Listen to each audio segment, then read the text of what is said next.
एक ऐसा अंतर्राष्ट्रीय ख्याति प्राप्त मानव जो गुरु प्रेरणा से पिछले 20 वर्षों से वानप्रस्थ जीवन जीते हुए 24 घंटे मानवता की सेवा में संलग्न है।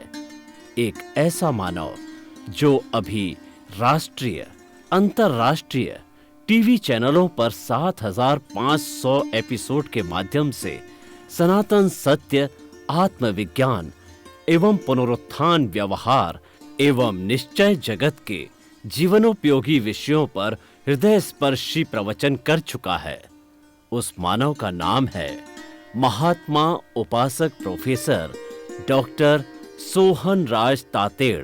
प्रोफेसर तातेड़ द्वारा योग, दर्शन, शिक्षा विषयों पर रचित पीएचडी स्तर के 250 शोध ग्रंथ भारत के 100 प्रतिष्ठित विश्वविद्यालयों में शोधार्थी पढ़ रहे हैं तथा वे सभी शोध ग्रंथ वहां की सेंट्रल लाइब्रेरियों में उपलब्ध हैं।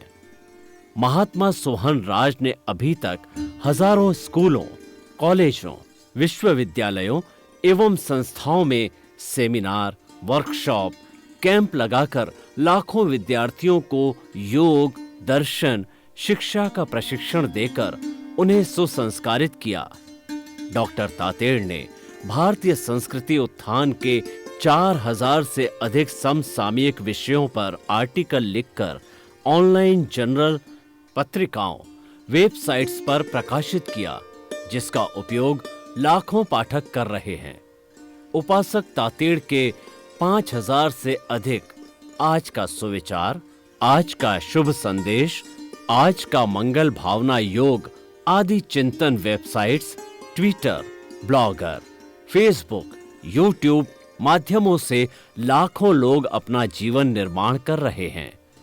मानवता के मसीहा ऐसे महामानव महात्मा सोहन राज तातेड़ के प्रोफाइल को अभी तक विश्व के 20 लाख दर्शक यूट्यूब पर, 12 लाख गूगल पर एवं लाखों दर्शक फेसबुक, ब्लॉगर, ट्विटर और इंस्टाग्राम पर देख चुके हैं।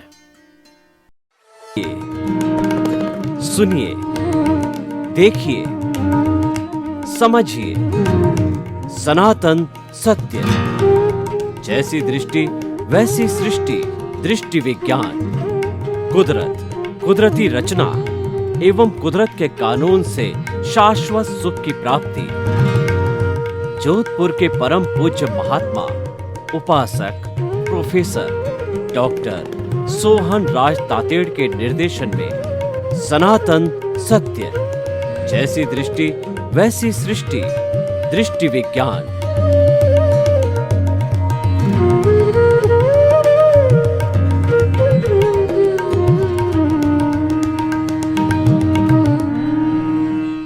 भाइयों और बहनों, मातृशक्ति को नमन।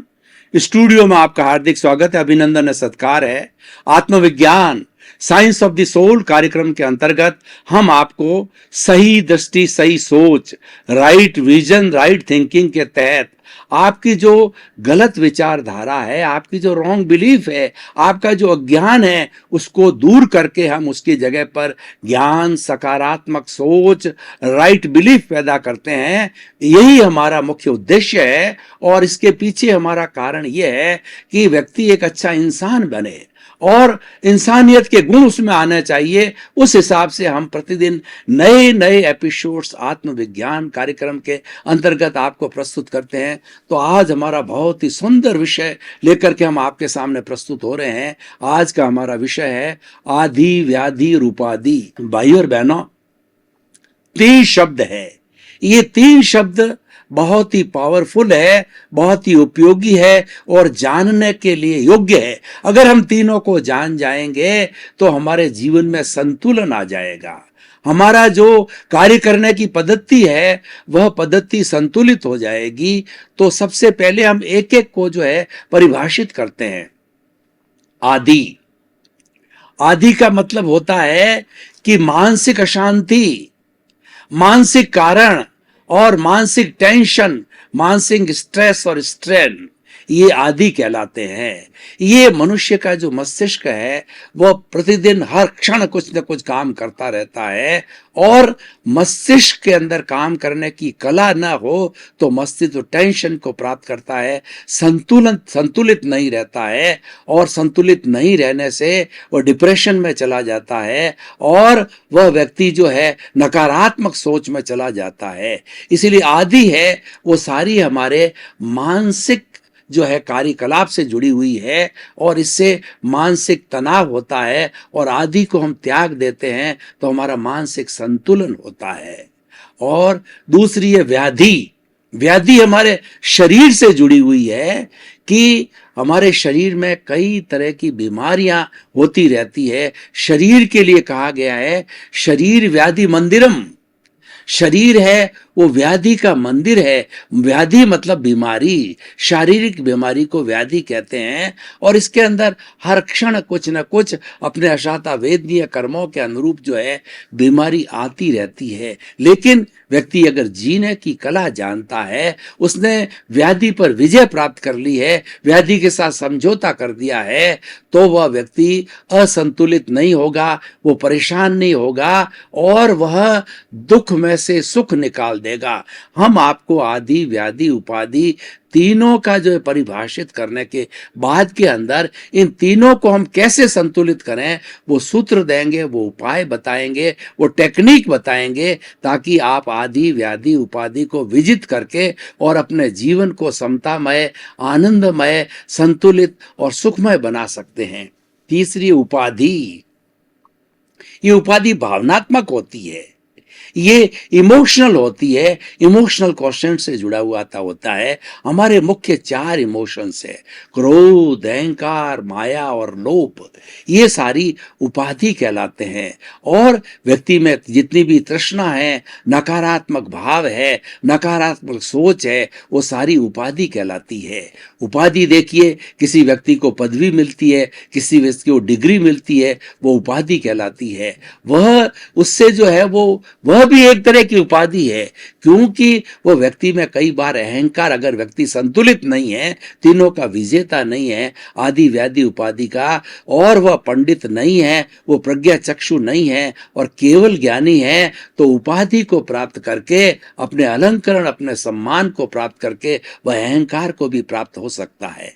उपाधि अच्छी है, ये सम्मान है, लेकिन सवाल ये है कि उस उपाधि से अहंकार उपर्जित नहीं होना चाहिए। ये व्यक्ति के कार्य का मूल्यांकन है, जो कि समाज करता है, देश करता है, विश्व करता है, उसके कार्यों का मूल्यांकन है, उसकी सेवा का मूल्यांकन है। लेकिन उस उपाधि को, उस जो सम्मान को, उस अवार्ड को, उस डिग्री को प्राप्त करके अगर व्यक्ति अहंकारी होता है, तो वह उसके लिए एक उपाधि बन जाती है। तो भाई और बहनों, इमोशनल जितने हैं वो सारी उपाधि हैं। हमारे इमोशन से जुड़े हुए, मन से जुड़े हुए, भावना से जुड़े हुए जितने भी हमारे विचार है, हमारे भाव है, जो नकारात्मक है, वो सारी उपाधि, आदि व्याधि उपाधि तीनों नकारात्मक है। तो उसी तरह से उपाधि भी नकारात्मक सोच और हमारे दोष। भारतीय संस्कृति में 18 तरह के दोष कहे जाते हैं। उन दोषों से व्यक्ति है दूसरे को प्रताड़ित करता है, दूसरे को दुखी करता है। वो है प्राणातिपात, मर्शावाद, अदत्तादान, मैथुन, परिग्रह, क्रोध, मान, माया, लोभ, राग, द्वेष, कलह, अभ्याख्यान, पैशून्य, पर परिवाद, रति अति, माया, मर्षा, मिथ्या दर्शन और शल्य पाप। ये 18 तरह के जो पाप होते हैं, ये भी एक तरह की उपाधि होती है। तो ये तीनों की परिभाषा की है आदि व्याधि उपाधि। अब प्रश्न ये है कि हमने कारण को तो खोजा, हमने डायग्नोज किया कि व्यक्ति इन तीनों चीजों के कारण दुखी होता है, तीनों कारण जो है डिस्टर्ब रहता है, स्ट्रेस में आता है, स्ट्रेन के अंदर आता है। अब इस तीनों से बचने का हम आपको उपाय बताएंगे। सबसे पहले जो आदि है, जो मानसिक तनाव से जुड़ी हुई होती है, उसका सबसे अच्छा उपाय क्या है कि श्वास में नियंत्रण करो। ये श्वास हमारा ऐसा साथी है जो कि जीवन भर तक चलता है। और कहा भी गया है, जब जहां जहां जब तक सांसा तब तक आशा। व्यक्ति के सांस चलती रहती है, इसका मतलब ये आशा रखती है कि व्यक्ति जिंदा है। और जिस दिन श्वास बंद हो जाती है तो व्यक्ति मृत्यु को प्राप्त हो जाता है। इसलिए श्वास का हमारे जीवन से बहुत बड़ा संबंध है और श्वास हमारे जीवन का बहुत बड़ा साथी है। उस श्वास को जो है संतुलित करना है, उससे हमारी जो है आदि मिट सकती है। हमारा जो है हम बाएं नथुने से जो श्वास लेते हैं वो ईड़ा कहलाती है, और दाएं नथुने से सांस लेते हैं वो पिंगला कहलाती है। और इन दोनों के बीच के अंदर हम आवे तो जो सुषुम्ना नाड़ी कहलाती है, उसके अंदर अगर हमारा स्वर चलता है, श्वास चलता है, तो बहुत ही अच्छा है। वो ऑटोमेटिकली व्यक्ति को संतुलित बना देता है और उसमें किसी तरह की व्यक्ति को आदि नहीं आती है। तो हम देखिए कि श्वास को जो है वो किस तरीके से संतुलित करें। श्वास को संतुलित करने के लिए श्वास की संख्या को घटाना पड़ेगा और हमें श्वास की परीक्षा करनी पड़ेगी। श्वास से जुड़े हुए जितने भी प्रयोग हैं वो सब आदि को समाप्त करते हैं। सबसे पहले प्रयोग बताता हूं कि हम श्वास जो इनहेल करते हैं और एक्सहेल करते हैं, श्वास को लेते हैं और निश्वास छोड़ते हैं, तो छोड़ने से ये आना और जाना श्वास का है वो एक स्ट्रोक बनता है और ये स्ट्रोक जो है एक श्वास कहलाता है। सामान्य व्यक्ति, आप घड़ी लेकर के बैठ जाइए, सामान्य व्यक्ति बिना टेंशन की स्थिति में हो, नॉर्मल स्थिति में होता है, तो वह 1 मिनट के अंदर 16 सांस लेता है। अब हमें आधी को मिटाने के लिए इस श्वास की संख्या को घटाना है। ये अगर प्रति मिनट 16 से घट करके 14 हो जावे, 12 हो जावे, 10 हो जावे, 8 हो जावे, और ये सारा अभ्यास से होता है। अभ्यास के लिए कहा गया है कि करत करत अभ्यास के और जड़मती होत सुजान, रसरी आवत जान के और सल पर पड़त निशान। पुराने जमाने में चड़स से पानी निकाला जाता था और कुएं में से चड़स से पानी निकालने के लिए उस चड़स को खींचने के लिए जो रस्सी लगाई जाती थी, उसको खींचने वाले जो बैल होते थे या ऊंट होता था, तो वो टेपर के अंदर उस रस्सी को उससे बांध दिया जाता था और जमीन में खड्डा करके टेपर जो है उसके अंदर वो चलता रहता था, ताकि कि उसकी लंबाई मिल जाती थी पूरी रस्सी की और पानी बाहर आ जाता था। तो ये जो रस्सी चलती थी वह एक पत्थर के टुकड़े के ऊपर से चलती थी, तो चलते चलते है उसके ऊपर भी वह निशान बना देती थी, खड्डा कर देती थी। जो कठोर पत्थर होता है उसमें भी बार बार रस्सी चलने से खड्डा हो जाता है। उसी तरह से व्यक्ति अगर एक अच्छाई को हृदयंगम करता है, आत्मसात करता है और बार बार करता है, तो व्यक्ति विद्वान बन सकता है, पंडित बन सकता है। इसीलिए कहा गया practice makes a man perfect. Practice है वो व्यक्ति को परफेक्ट बनाती है। आज हमारी स्वर कोकिला, भारत रत्न लता मंगेशकर आज भी 90 से ऊपर की उम्र में होकर के, और वो प्रतिदिन जो है वो अपना अभ्यास करती है। किस लिए करती है कि वो तो परफेक्ट है, वो तो जो है स्वर कोकिला है, लेकिन वो रोज करने से उनका कहना है कि मैं प्रतिदिन करूं ताकि मेरी ये स्वर विद्या जो है, मेरी ये गायन विद्या है, उसमें भूल चूक नहीं पड़ जावे, उसको मैं भूल नहीं जाऊं, इसलिए प्रतिदिन अभ्यास करती है। तो भाई और बहनों, अभ्यास से सब कुछ संभव है। तो हमें अपनी श्वास की संख्या को धीरे धीरे अभ्यास करके जो है वो कम करना है। कैसे करना है मैं आपको प्रयोग करा रहा हूं। आंखें कोमलता से बंद, रीढ़ की हड्डी एंटीना की तरह सीधी, दोनों हाथों की हथेलियां जो ध्यान मुद्रा में। देखिए, अब आप अपने पूरे चित्त को पूरे शरीर में घुमाइए और सुझाव दीजिए कि पूरा शरीर शिथिल हो जाए। अनुभव कीजिए पूरा शरीर शिथिल हो रहा है। अनुभव कीजिए पूरा शरीर शिथिल हो गया है। जो अपना नॉर्मल श्वास आ रहा है, थोड़ा अभ्यास कीजिए। 10%, 20% श्वास को लंबा कीजिए। लंबा श्वास लेते समय पेट फूलना चाहिए, श्वास के निकलते समय पेट सिकुड़ना चाहिए। लंबा गहरा श्वास आ रहा है, जा रहा है, इसको धीरे धीरे लंबा कीजिए। लंबा श्वास, गहरा श्वास, इस तरीके से श्वास को लंबा कीजिए, शिथिल कीजिए और श्वास की संख्या को घटाइए। अब आप आंखें खोल सकते हैं। ऐसा हम अभ्यास करें तो हमारा प्रति मिनट 16 सांस लेने का जो क्रम है वो घट करके 12 और 14 पे आ जाएगा। तो ऐसी स्थिति के अंदर हमारी जो मानसिक तनाव है वह बिल्कुल शांत हो जाएगा, क्योंकि मानसिक तनाव हमारे मन के अंदर जो है ये श्वास का बहुत बड़ा रोल होता है, वह जाकर के संतुलित हो जाता है और वह आदि को उत्पन्न नहीं होने देता है, मानसिक शांति बनी रहती है। दूसरा उदाहरण यह है कि आपके मानसिक अशांति के कारणों को देखिए कि किस कारणों से अशांति हो रही है। कोई घर का कारण है, पत्नी के साथ झगड़ा है, या हमारा जिस व्यापारिक जगत में काम करते हैं वहां का कोई कारण है, कर्ज का कारण है, बीमारी का कारण है। उस कारण को देख करके उसका तुरंत निवारण कीजिए।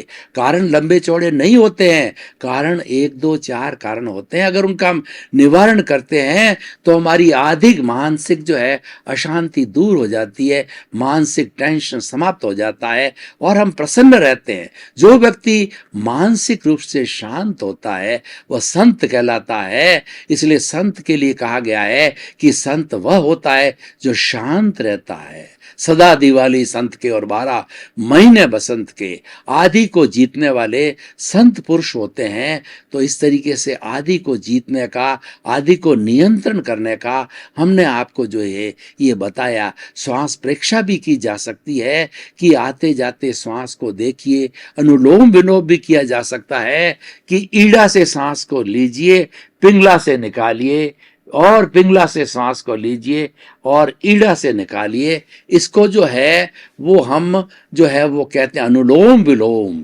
ये करने से भी हमारी आदि मानसिक तनाव, मानसिक स्ट्रेस और मानसिक अशांति है वह शांत होती है, धीरे धीरे समाप्त होती है। ये हमने आपको अचूक उपाय बताए आदि के। अब हम व्याधि की बात करें। व्याधि शरीर से जुड़ी हुई है, तो शरीर को स्वस्थ रखने के लिए हमें आसन, प्राणायाम और मित भोजन करना चाहिए। हम पहले भोजन पे आवें तो भोजन के लिए कहा गया है कि जैसा अन्न वैसा मन। जैसा आप भोजन करोगे वैसा आपका मन का मतलब विचार बनेगा, वैसे भाव बनेंगे। जैसे भाव वैसा विचार, जैसा विचार वैसा आचार, जैसा आचार वैसा व्यक्तित्व, और जैसा व्यक्तित्व वैसी उसकी पहचान होती है। तो देखिए कि हमारे अन्न से, सारा अन्न कोश से सारा संबंध हमारे मोक्ष से जुड़ गया, क्योंकि पहला जो कोश है वो अन्नमय कोश कहलाता है। तो हमारा भोजन सुपाच्य होना चाहिए, न्यूट्रियस होना चाहिए, हित होना चाहिए, मित होना चाहिए और रित होना चाहिए। हितकर भोजन वह होता है जो न्यूट्रियस होता है। न्यूट्रिशंस के अंदर 20% प्रोटीन, 10% कार्बोहाइड्रेट, 10% फैट और उसके बाद के अंदर 6% मिनरल और 6% जो है हमारी दूसरी चीजें होकर के, और 60% पानी होकर के ये भोजन है न्यूट्रिशियस भोजन होता है। कैलोरी से उसका न्यूट्रिशियस नापा जा सकता है। जितनी कैलोरी हम लेते हैं उतनी कैलोरी हमें परिश्रम करके बर्न करना चाहिए ताकि अतिरिक्त फैट ना बढ़े। तो ये होगी हमारा हितकर भोजन। मित होता है भोजन मात्रा में कीजिए।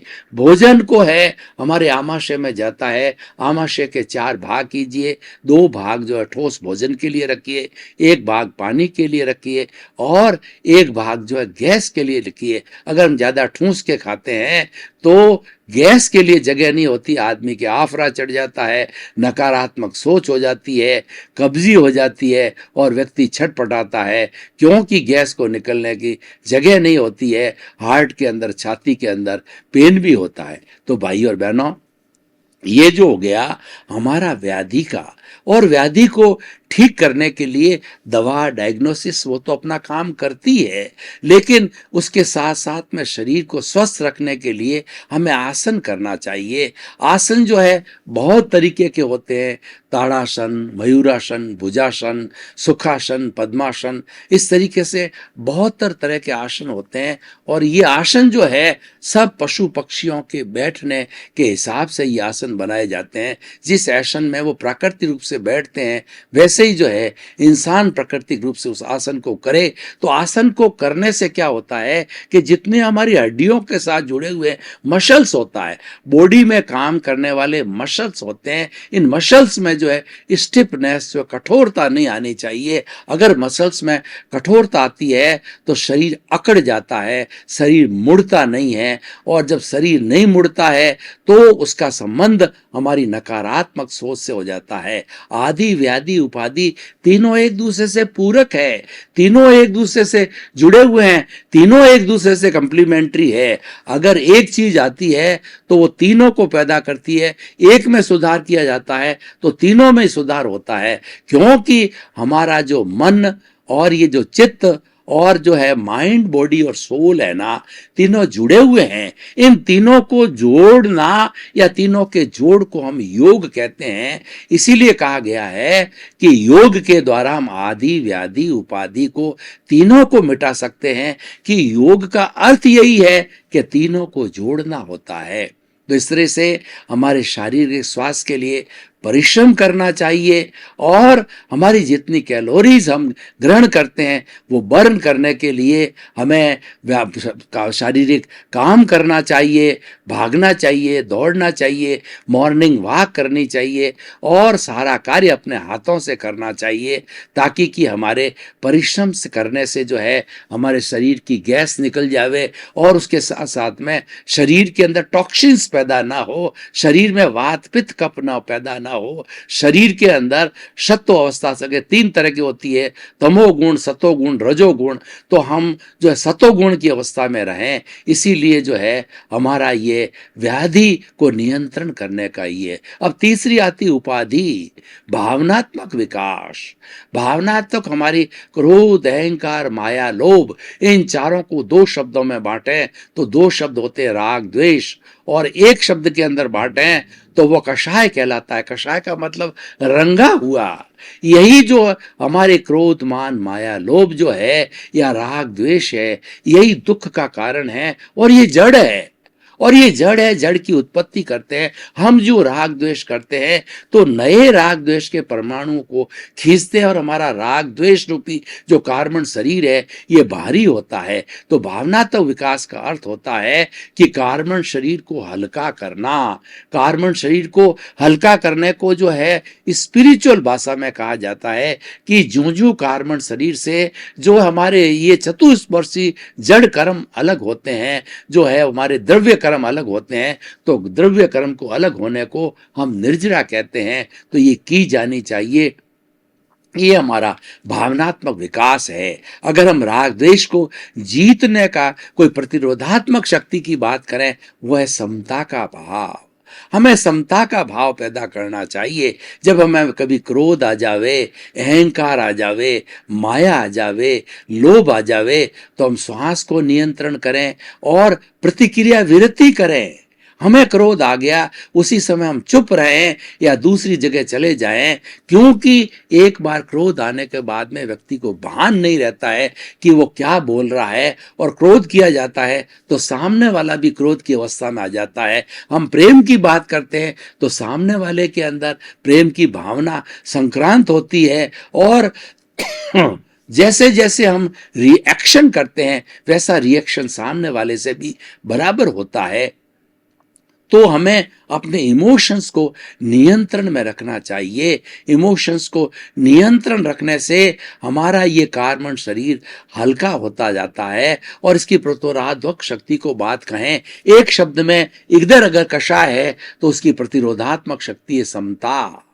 हमारे जीवन के हर क्षण में, हर सोच में, हर बात में समता की अवस्था आनी चाहिए कि हमें क्रोध नहीं आना चाहिए, अहंकार नहीं आना चाहिए, हमें माया नहीं करनी चाहिए और हमें लोभ नहीं करना चाहिए। ये चारों नियंत्रण के अंदर हम आसानी से रख सकते हैं। इसके लिए हमें स्वाध्याय करना पड़ेगा, खुद का चिंतन करना पड़ेगा कि ये क्रोध, अहंकार, माया, लोभ आने का कारण क्या है? आसक्ति है, हमारा किसी न किसी चीज से अटैचमेंट है, उसको परिग्रह कहते हैं। हमें ये चिंतन करना चाहिए, हमें धार्मिक चिंतन करना चाहिए कि मैं जड़ नहीं हूं, मैं तो चेतन हूं। ये जड़ अलग है, चेतन अलग है। ये मनुष्य को जो है शरीर मिला है, वो पूर्व जन्म के कर्मों के भुगतान के लिए मिला है और ये भुगतान शरीर भुगतान के द्वारा होता है। शरीर ही राग द्वेष को लेके आता है और नया राग द्वेष चार्ज करता है। पुराना जो राग द्वेष भाव कर्म के रूप में लेकर आता है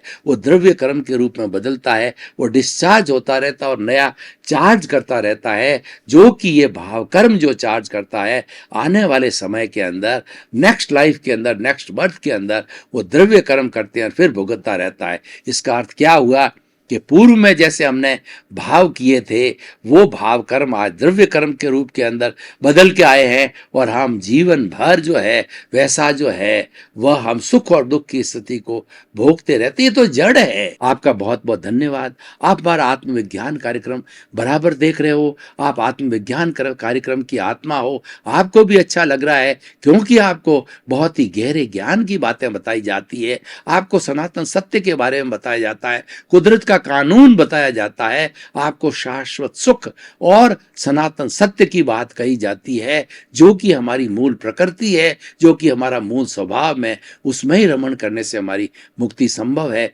इसी क्रम में आपका जीवन आनंदमय हो, मंगलमय हो। आपके प्रति बहुत बहुत शुभकामनाएं।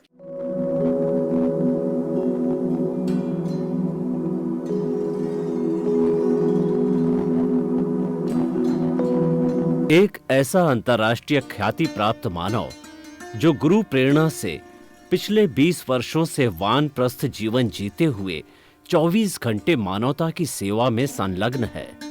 एक ऐसा मानव जो अभी राष्ट्रीय, अंतर्राष्ट्रीय टीवी चैनलों पर 7,500 एपिसोड के माध्यम से सनातन सत्य, आत्मविज्ञान एवं पुनरुत्थान, व्यवहार एवं निश्चय जगत के जीवनोपयोगी विषयों पर हृदय स्पर्शी प्रवचन कर चुका है।